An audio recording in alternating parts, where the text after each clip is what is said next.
So if the consciousness comes out from the navel, we are born into the desire realm, including him. Yes, in desire realm. If you are point between the eyebrow into the form God, and then when you come fontanelle, formless God. If it comes out from the eye, it's the goblins. Goblins means, goblins. I think that's goblin from the cartoon looks very funny, I don't read it means like that. But basically it is kind of, the kind of, realm where they have a lot of wealth, but, they are kind of, they are harmful to other beings. So basically you can match the 9 exits and the 9, the realm of desire, form, non-form, goblin, semi-humans. And may the doors of rebirth be blocked, and towards the pure land bless us to be escorted by darkest darkini. So because of this, many masters, they say that when we, it is said that we can see where the consciousness has come out. It is said that they are, when they die, you can see their eyes have very open, wide eye open, and then you can see that they have died like that. When you look at the dead body with the eyes wide opened, that is an indication that consciousness has come out from the eye. And some people die with the mouth wide opened.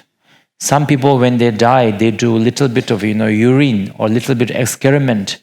And that's a sign that with the final inner air that is left, with the final whatever air remains, the air kind of pushes the consciousness out, and then the consciousness comes out.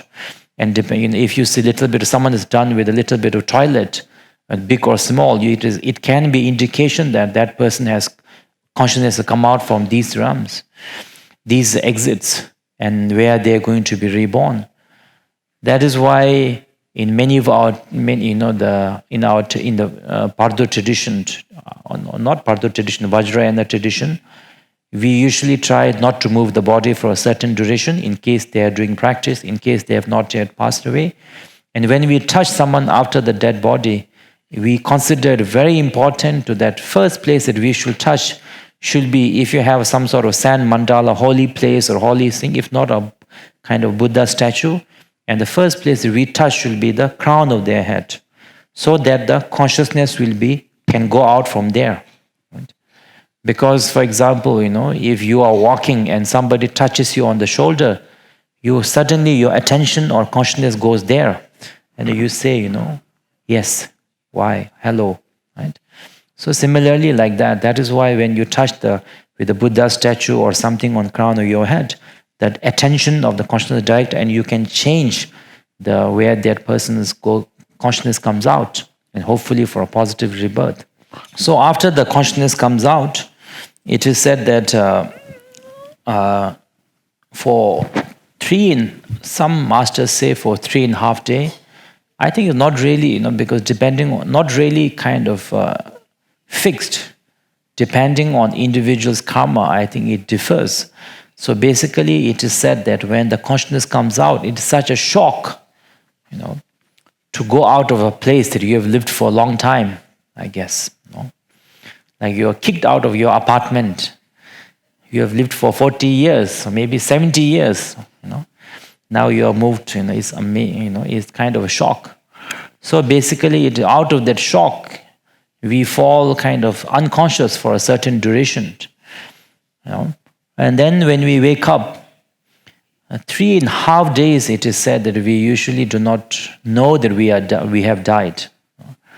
Because as I mentioned earlier, when we die, there's no music, there's no director, telling you, it just happened.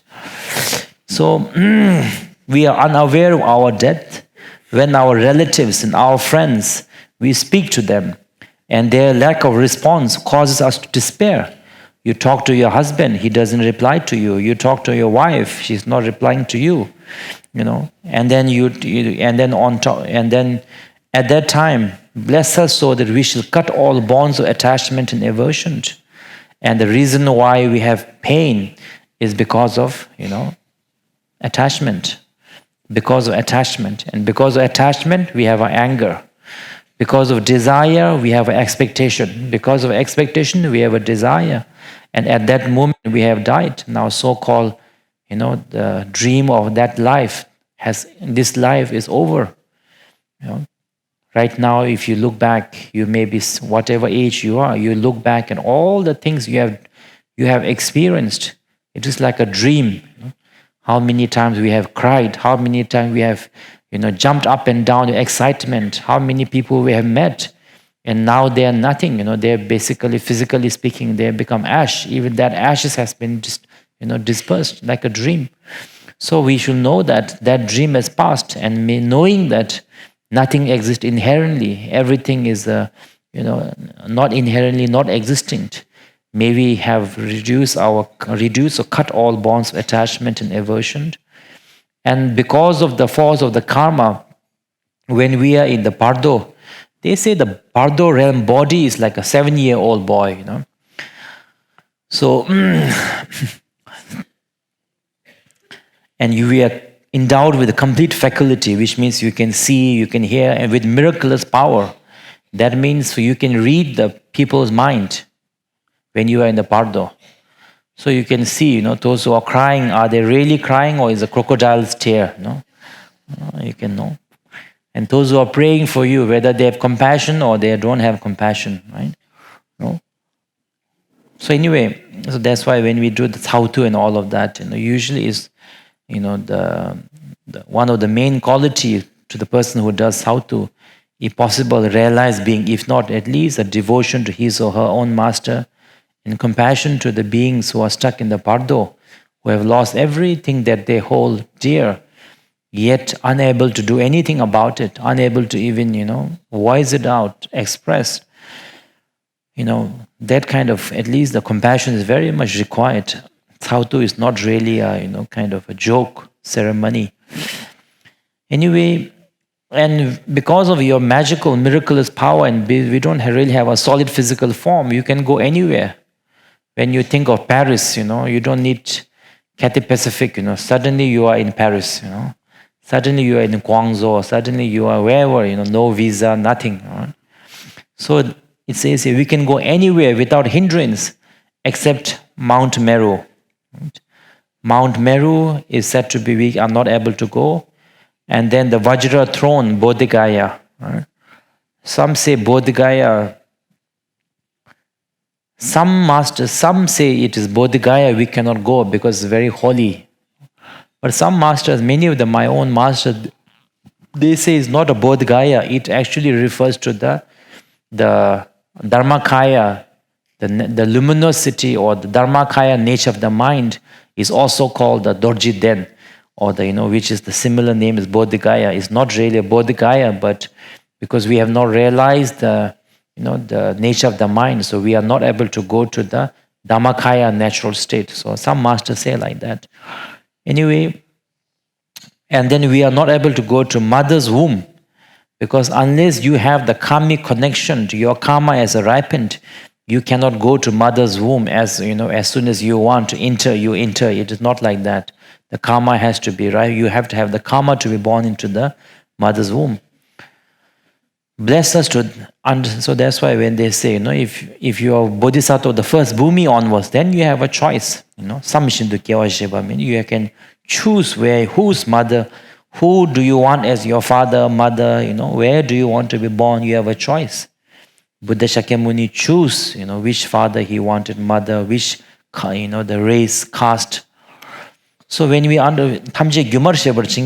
I understand everything is illusory. At that time, sun and moon ceases to exist, and our body casts no shadow.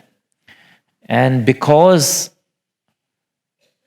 from the Vajrayana and from interdependent point of view, everything that we see externally right now we can see is because of not because of something existing externally, but because of the cause, the condition that is within us. For example, I read somewhere that maybe it's not true or it's true, that we human beings can see many color, but the animals like the birds, like an eagle, can only see black and white because they do not have the condition in their eye or whatever to see. We human beings can smell many things, but the dogs can smell hundreds of scents which we human can never smell. We'll never smell in our life. Right?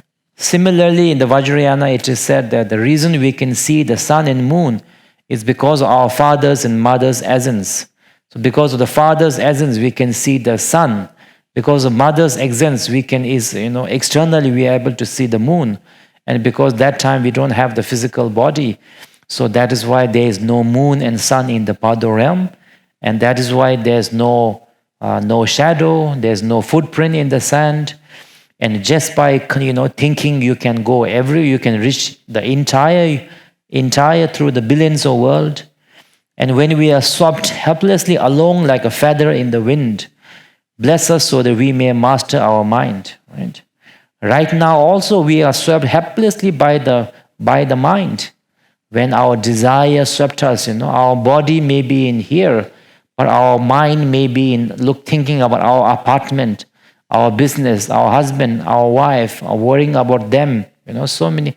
And, and because of the certain, and depending on the strength of the desire, we are swept helplessly by all this emotion, even right now. But when we are in the Bardo, that is even more kind of strong because we have no physical body to ground us. So that time, may we master our mind. And that time we subsist on the smell of food when the mind is floating, unstable. Numerous misleading appearances arises. Says Uttisa, that is why in the hungry ghost, the Bardo realm, usually when we do the Sautu also, first we offer the food to Buddhas and Bodhisattva. And by the merit of offering to them, then we burn the food and then dedicate to the beings in the Bardo realm, because that is the only insubstantial kind of this food they can smell. And and numerous misleading appearances arises when the hard wind rise up out of fear and pain. Bless us so that we shall recognize the illusory nature of the appearances. Right now we have a body, so our mind is a little bit more stable. Even then we imagine so many things. Sometimes we imagine, that we imagine out of our fear. What people say, don't let your imagination go wild. Right? Sometimes when you think of your boss, you think so many terrible things about your boss. Even though he's not fired you, you have already imagined he has fired you, and you have done something to fix him up. All the thing imagined, and then when you go to talk to your boss, he never thought about firing you. He wanted to promote you. I'm sure it has happened, to us, right? Our imagination goes wild, and we go through so much tension about something which other person never even thought of.